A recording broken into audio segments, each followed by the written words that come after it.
Hi, everybody, and welcome to this edition of the Taking Control of Your Diabetes podcast. I am one of your hosts, Dr. Jeremy Pettis, joined as always by my good friend and colleague, Dr. Steve Edelman.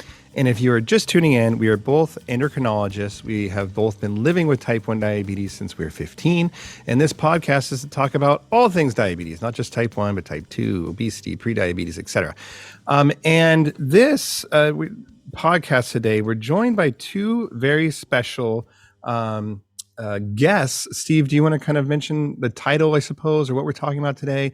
Talk about our guests, and then we'll get into it. Well, the title is pretty straightforward. Two expert professional dietitians talk to two diabetes doctors living with type 1 diabetes. And I think based on some of our questions we thought about ahead of time, it's going to be really good information, general information, things that everybody should know. And I think Wendy and Jessica will be able to get into it, and we're going to let them introduce themselves, I think, right now. Yeah. Is that right? So say hi, Wendy, Jess, and give us a little bit of background, and then we'll talk about how we met you guys, actually. Yeah. Hi, everyone. Hello. We're so excited to be here. Thank you for having us. I'm Jessica, and that's Wendy. We are business partners and friends, and we've been working together, believe it or not, for 13 years as dietitians and diabetes educators. And most recently, we have started a company called Diabetes Digital, which is all about providing accessible and inclusive nutrition education for people with diabetes and prediabetes. And we also have a podcast. Our original podcast is called the Food Heaven Podcast, where we just talked about everything from nutrition, intuitive eating, culture, food, and now we're focusing more on diabetes and getting deeper into our diabetes roots. So our podcast is kind of morphed into the Diabetes Digital podcast. But yeah, we're super excited to be here. We love your work and can't wait to chat with you both. Awesome. Well, Wendy, when Jessica mentioned get back into diabetes and our roots, what's both of your connection with diabetes? Yeah, that's a great question. So Jess and I started working together, I think it was close to 15 years ago at farmers markets in New York City. Before we were dietitians, Jess was in school to become a dietitian, and I had some interest, but I wasn't sure. So we were doing nutrition education in communities in the Bronx, and doing cooking demos and things like that. And a lot of the people that would attend our workshops had diabetes, and it was always something that was of high interest to us as nutrition students. And then when we became health professionals, we decided that we wanted to gain diabetes experience so that we could get the certification to also become diabetes educators, because we've both been personally impacted. We have several family members that have type 2 diabetes. And it's also something that's super prevalent in the communities that we've worked with, which are primarily Black and Brown communities. And so, seeing like the disproportionate rates and just the higher risk of complications and lack of education, a lot of the communities that we personally worked with, we were very motivated to have that be our focus as dietitians. And so, like I said, we became diabetes educators, and through our platform, we really want to work on making this education accessible because, I think initially, especially for people that are initially diagnosed with type 2, they think that they did something wrong. They don't know what to do. There's just an influx of information, and they don't know what the first step is to making change or seeking support. And so, yeah, that was really the motivation behind doing this platform. It was to make that education more accessible to people. Awesome. And how old is the podcast now? How long have you guys been doing that? I think 7 or 8 yeah, years. A long really? time. Yeah. I have to admit, loving listening to your episodes and taking notes to make our little dog and pony show here a little bit better.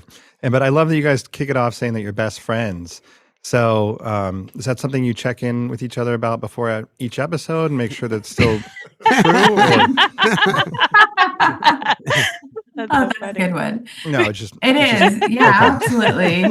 I know, it's so funny because I feel like we both have like 3 or 4 best friends. Oh my gosh. Did you know that, because Wendy? Oh No, yeah, but I she did knows. She's because always, my yeah. best friends are always like, I don't know why you're referring to Jess as Well- your best friend. And I was like, well, oh what God. what are the guys' names, by the way? No, You know what? Ashley's one of them for sure. Wendy. Yeah. Yeah, I Wendy have has a few. bunch. They'll Yeah. remain unnamed. Yeah. Well, no, we're so excited that you guys are here. And then actually, it was kind of happenstance that after connecting with you guys, we realized, Jessica, we work with your one of your best friends, Ashley, who is a nurse in our clinic. So it's just a small world that I don't think that's actually how we got introduced to you guys, but just kind of found that out later. Um, we really were excited about doing this because it's so critical. This kind of common ground between diabetes providers and a nutritionist, dietitians, these kinds of things, because obviously diet approaches to food is so important in diabetes. And to be honest, most practitioners, most places that take care of people with diabetes don't have access to people to talk to them about diet, and patients don't have access to this. So we're happy to have you guys here to talk about these really, really important topics. So one of the things that we wanted to kind of jump into is there's so much information out there about what the best way to eat is, and that's probably just kind of maybe the number one question we get, which is very vague, is this: I have diabetes, how should I be eating? Like what's right for me? And obviously, like, you could talk about that for hours, but when someone comes to you and that's probably one of the first things they say, how do you start breaking that down? What kind of information do you give them? Oh, that's such a great question. Well, I think, I start with asking them, what have you heard? And I'll say, like, since we started our company, I've joined a couple of diabetes support groups on Facebook just to see what the conversation is. And it's a little bit scary in terms of what people are talking about with nutrition. There's just like a ton of misinformation. Everybody is getting super restrictive. They're all saying that they have to cut everything out. And I'm like, no, like, work with one of our dietitians, because we can help you realize that it doesn't have to be that way. But yeah, I try to get a sense of, like, what education have you been given? Because oftentimes people will come in with the idea that they have to cut out all their favorite foods, every single carb, all their cultural foods. And then we can kind of talk about it and talk about what it is that they like eating. What are their preferences? What are the cultural foods that they love? And if somebody wants to get on a CGM, we can do that and kind of look more closely at how specific foods are affecting their blood sugars, because we all know that everybody is affected differently. And sometimes that can be really powerful information to have a more personalized system for gaining that feedback. So honestly, I think it's very individualized, and I like to base everything off of a patient's preferences and also their goals, and then kind of work from there. I can jump in and make a comment before maybe Wendy jumps in there, but I love that approach. I think you're the first dietitian ever to talk about using CGM to make patients see the end result of what they eat and how much they eat, and being able to get to the portion size that keeps their postprandial or their time in range good. So I've never heard a dietitian they can't even spell that in our area. Wendy, please. You guys are funny. We actually did a CGM trial because we wanted to just have that experience to see, what is the connection? Like, what would a patient experience be like if they're using a CGM, and how can they, just put that into practice in terms of, like, making connections between food and their numbers. And even for us as dietitians, like, having knowledge of CGMs, it was very enlightening and very fun too, just to, like, see the trends and, be able to make those connections. But kind of just adding on to what Jess was saying, I think another really important component in thinking about what is going to work for you is, what are you going to be able to sustain long term? Because, I think with a lot of the diets that are trending out there, what I ask people is, are you going to be able to sustain that long term over the years to come, not just over, a few weeks or even a few months? And also, like, is sustaining that over the next few weeks or few months going to bring you more stress, or is it something that you look forward to and that doesn't consume you? Because for a lot of people, especially if, they don't know too much about nutrition, they don't have high health literacy, it's something that's really stressful. They're just like, oh my God, I have to follow things to the T. And if I don't do it properly, then it's my wrongdoing. Like, I failed at this. There's something wrong with me. And, there's already so much stigma connected with diabetes that we don't want people feeling badly about themselves because they didn't, quote unquote, do things right. So really, like, what do you see yourself doing long term? And let's work around that so that we can remove some of that pressure and shame that comes with diabetes. Yeah, and I'm guessing, when people come to talk to you guys or see you guys, and I know I've heard this of people going to see dietitians, they're a little scared. I'm going to go in there and they're going to tell me like, I can't eat this, or I'm overweight, or just kind of like shame and blame. But people probably ultimately come to you with goals. They want their blood sugars to be better, maybe lose a little bit of weight. So how do you start that conversation when people have probably been trying certain things for decades and been beaten up by this? So I guess kind of distilling down, like making people feel less guilty, and then starting the process of working with them. Like, how do you do that? Do you have like a therapist couch in your office?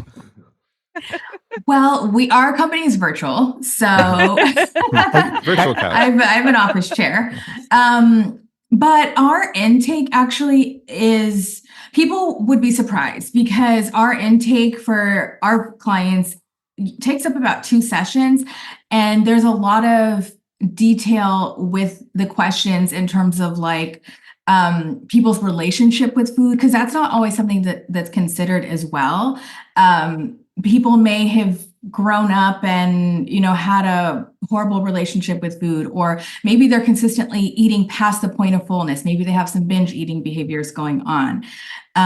We also talk about just the dynamics in the home and how that might impact eating, right? Because I think oftentimes people who might be diagnosed with a condition like diabetes, they might feel that they have to eat something completely different from everybody else. And that changes the dynamic and makes them feel isolated in the home. So we'll ask about that. We'll ask about if people feel like they have any trigger foods, because so often, especially with a diagnosis like diabetes, people might feel like they can't eat, certain foods and they're off limits. And then when they do eat them, they feel guilty. And so we'll talk about the shame and the guilt.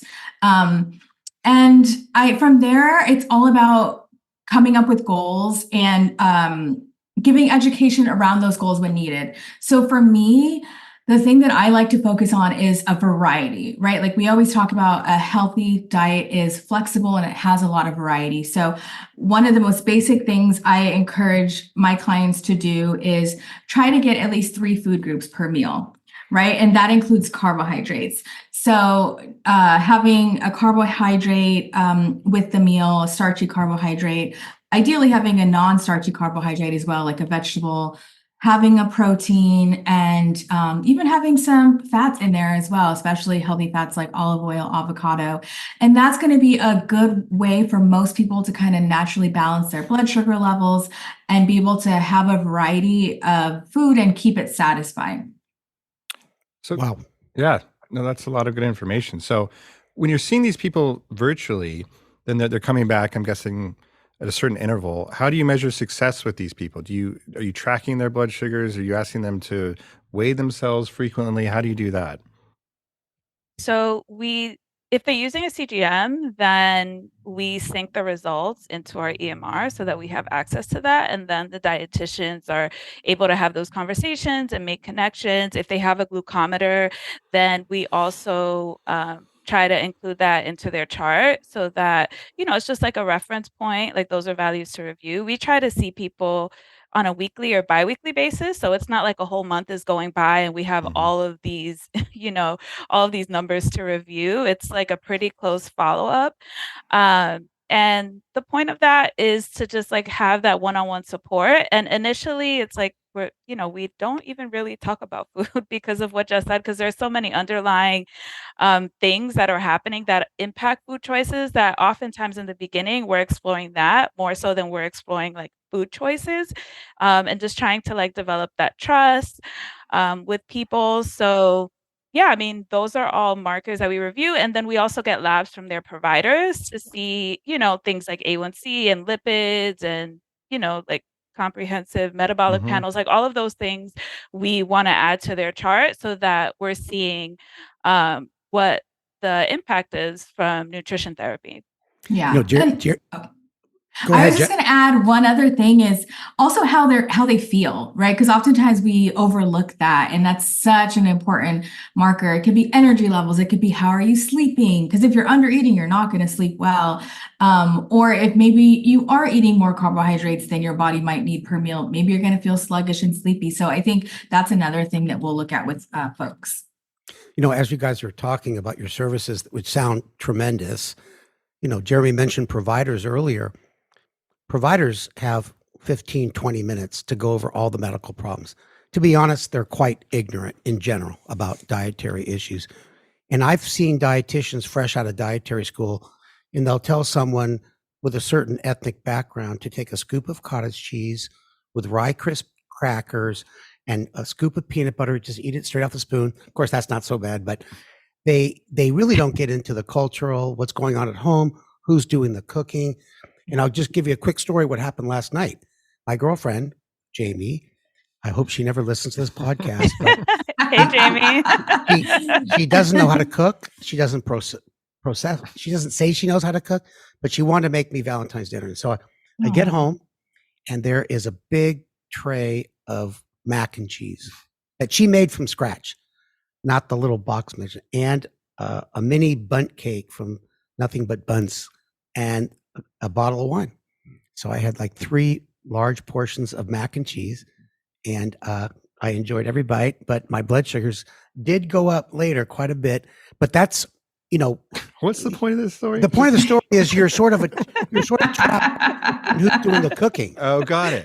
Because like you mentioned, Well, who does Valentine's the cooking? Day. Who does the cooking? Yeah, I'm not gonna say, hey, where are the vegetables? So anyway, there's so many variables, and I love the way you guys do your intake. And like you mentioned, Wendy, sometimes you don't even mention food. And even if someone doesn't even lose any weight or none of their numbers get better, but they're emotionally feeling better, that's a win to me. Yeah.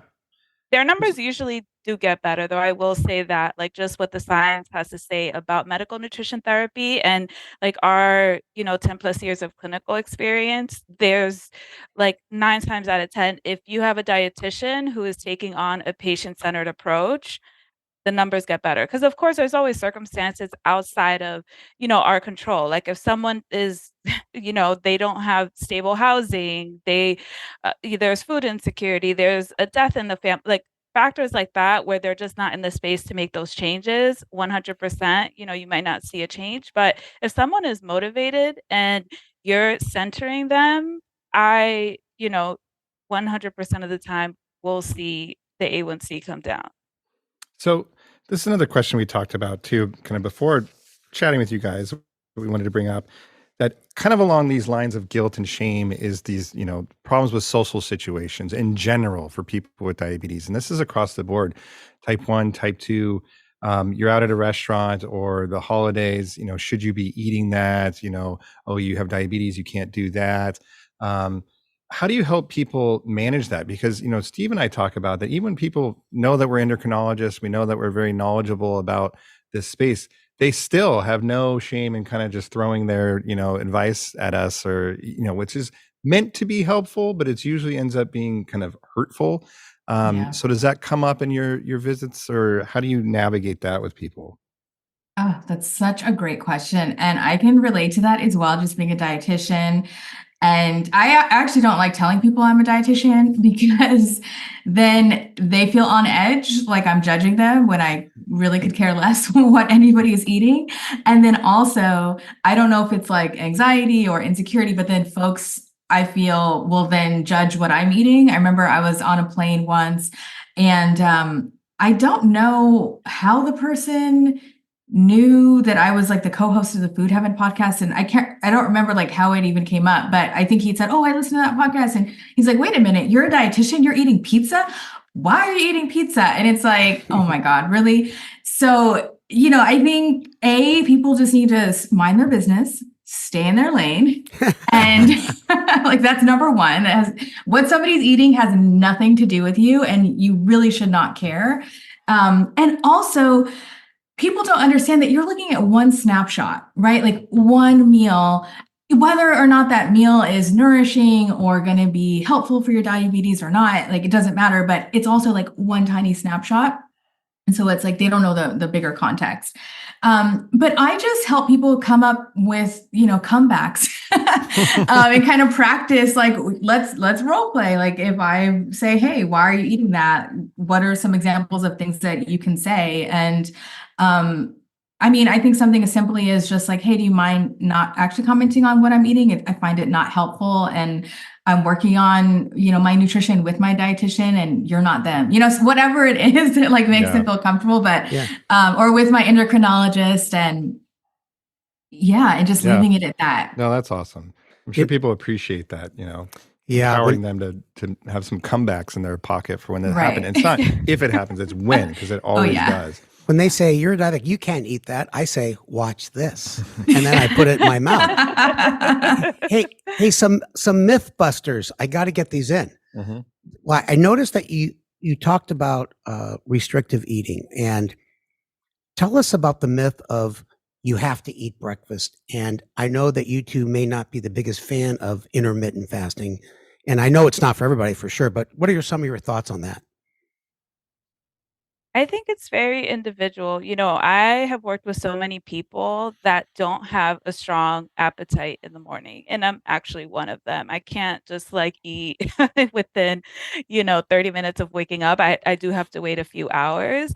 And so, we don't want to force people to like stomach food because it might be beneficial for their diabetes.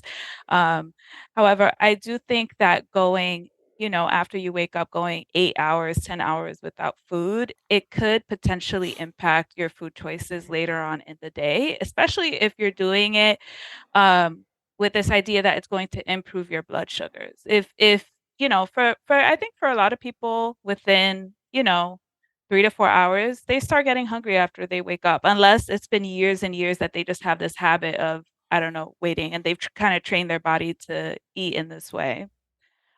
So, we don't want to ignore these hunger cues. And I think that's what happens with these diets, is that we're told, well, you should do this, you should do that. We kind of quiet down those intuitive hunger cues that we all have and that we were all born with, in an effort to try to help our blood sugars. And there's so many different ways of eating that can help you achieve your blood sugar goals. And so, that's kind of more my approach. Like, let's just see how you feel your best, and you don't necessarily have to go hours and hours without eating, especially if you're hungry, because you think that it's going to help your A1C. So it sounds like in general, you guys don't prescribe to any particular, like, there's clearly not a one size fits all diet that everybody with diabetes should do, the Mediterranean or intermittent fasting or keto or anything like that. It sounds like you're doing your intake, learning their cultural preferences, maybe figuring out their goals, where they can cut calories or things to improve their blood sugars. But I think that goes back to one of our first questions, is people just want to know, like, what's the answer? What's the diet? And it sounds like it's more, it doesn't sound like it is more complicated than that. Yeah, honestly, like, trust me, I wish I could just be like, here's a prescription. I feel like I would be rich if that was the case, right? It's like, everybody, this is what it is.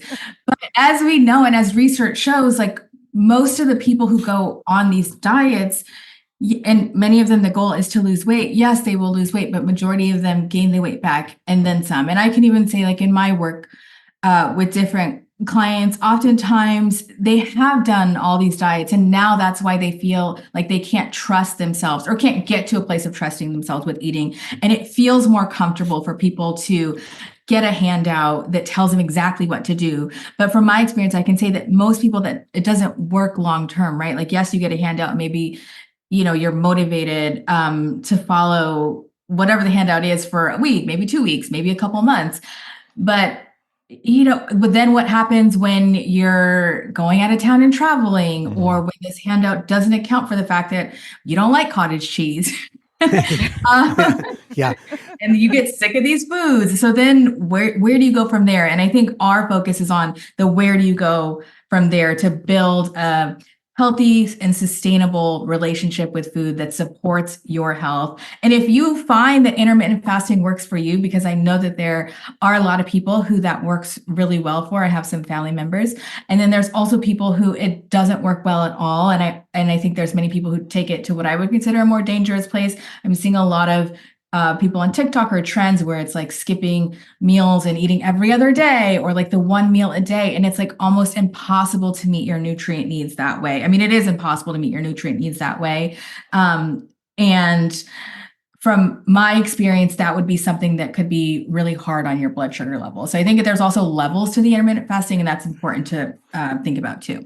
I was just thinking as you're talking that, I don't really like take intermittent fasting that seriously for myself, but for most like times I don't eat breakfast because I think like you, Wendy, I'm just not that hungry in the morning. And the other day I was working in the morning, didn't eat like all day, went to like lunch on campus at UCSD, and they kind of have this food court with all these different options. And because I hadn't eaten all morning, I was starving. And so I'm just like, screw it. And I went to Burger King and I got like the #1 meal with a Whopper with cheese and French fries. And then that wasn't enough. So I got like chicken nuggets on top of that. And of course, this is the day that like everybody I know in the history of the world is like walking by me when I'm like just scarfing down this like Burger King. So it was just a time that it felt like it kind of like backfired. But then, yeah, I felt like I had to explain it to these people why I'm eating this. So it was like all kind of converged on this one moment. And I'm like, why can't I just have my Whopper in peace? I got alerted that his blood sugar is like through the roof because I follow him. Oh, wow. But I love what you guys are saying because, do what's sustainable. And Wendy, what you said, a lot of us don't feel like eating breakfast in the morning, but there is a point when you start getting hungry three hours later. And if you really push that, then you just go off the wagon and eat anything. Now I wanted to ask one last Mythbuster question. This is a really important question. Jeremy and I have been arguing for years. And I want you to tell him why he's wrong when I ask this question. Okay. We're both on cholesterol drugs. No. Just go right for it. Okay. So we just debate about eggs. It's my question. Eggs in general, that I feel like they've gotten a bad rap, and then that research is now showing that they don't really affect your cholesterol, and it's okay to eat eggs. So I happen to eat eggs, and Steve goes for his egg beaters, which is fine, but he always gives me a hard time about eating eggs. But the caveat is Jeremy is on expensive cholesterol drugs. That's what bugs me. But I'd be on them with or without my eggs. So now that you know the history, tell Steve that he's wrong, please. Well, You want to take that? Or you want me to take And he's 5 to 6 eggs at a time. Oh, that's not true. You said that. I eat one a month.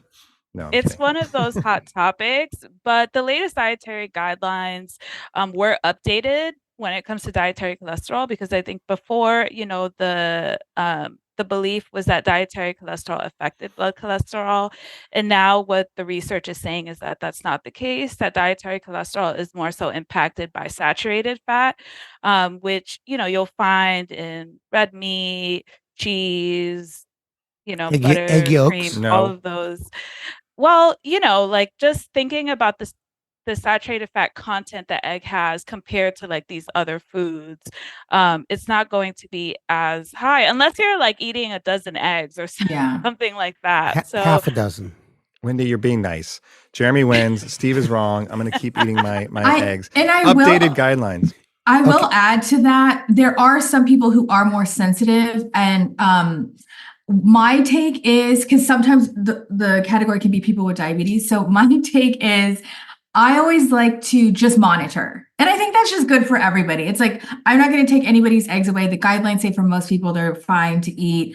And also, if somebody is concerned about it, we'll look at the numbers, and the numbers don't lie. So if you notice that you started eating 10 eggs a day and then you're finding that your cholesterol is going up, okay, maybe you're a little bit more sensitive, or maybe we need to cut back and add a little bit more egg beaters in there. So I think it's just kind of a case by case, but for the majority of people, like Wendy said, it's not an issue. Well, that's good. All right. I keep getting my paychecks from Big Egg. Hey, you guys, that's what it could I buy a gift certificate for a couple visits for Jeremy? Well, on your website? seriously though, what I wanted to ask is that how people are probably listening to this thinking these two are amazing. How do I get access to either actually you guys or people like you? How do they do that? I don't want anybody else. I want you to. You're so good. Thank you. Well, we actually take insurance. So, because you mentioned something about a gift certificate. So, hopefully, most people don't have to use gift cards. But we are in network with Aetna, United, Medicare, soon to be HealthNet, Blue Cross Blue Shield, and Cigna. Yeah. So, most insurance companies, because we wanted it to be accessible for people. And you mentioned many doctors only having 15 minutes or 30 minutes for a visit to cover everything. Our visits are an hour, 53 minutes on average. So we have more time with people. And if somebody wants to work with us, they can just go to our website. It's diabetesdigital.co. That's .co. And if you do diabetesdigital.co/patient, there's an intake form there, and it'll gather your info and it'll tell you whether or not we're most likely a network with your insurance. Then we'll do a complimentary benefits verification. If we're not a network, we have a affordable self-pay membership, and we also will give people super bills, or they can pay with FSA, HSA, which is flex spending and health savings. And the only thing that might get in the way of seeing somebody is the fact that we are in about 23 states. We're adding more states rapidly, like getting licensure in those states. But if you are in one of the states we're not in, we'll let you know, and we'll save your info for when we're in those states, and we will message you. So it's just you two? You must have an army of good dietitians. That's a pretty big group of participants. Is it just you two? No, we have 8 other dietitians on staff, and they're in different states, and they have different specialties. So, we just want to make sure that we're covering as much as possible. We also have Spanish speaking dietitians. So, everything from PCOS to type 1. One of our dietitians has type 1. So we want to really try to cover all of our bases. And is this type of service becoming more common? Are there lots of other kind of models like you guys, or? Not lots, but there's a some. couple. It's up and coming, because nutrition for a long time, it hasn't been seen as something very valuable within clinical settings. Unfortunately, I feel like the profession is very overlooked. So this is definitely our attempt at making it more front and center, and just making sure that it's an important conversation that needs to be had with people with chronic conditions. So there's not a ton, but we're here. Well, I love that you probably schedule somebody every hour, but then you do 53 minutes. So that gives you 7 minutes to eat probably a hard-boiled egg, good, snack between. That's more time than Jeremy's therapist gives him. He's only 40 minutes. Well, hey, we loved having you chat with us. And, I think this is going to be on your podcast as well, right? So we can kind of co-promote this. But, is there anything you want to leave people with, or any kind of final words? Thank you so much for having us. This was so much fun. You guys are a hoot and a holla. Yeah. Well, I want to say thank you guys for what you do. You take a unique approach, and I am sincerely impressed. And I am going to go to the website, and I am going to buy a gift certificate for someone I love that needs your help, but not Jeremy. He doesn't need your help. All right, guys. And thank you everybody for listening. Take care. Okay. Thank you.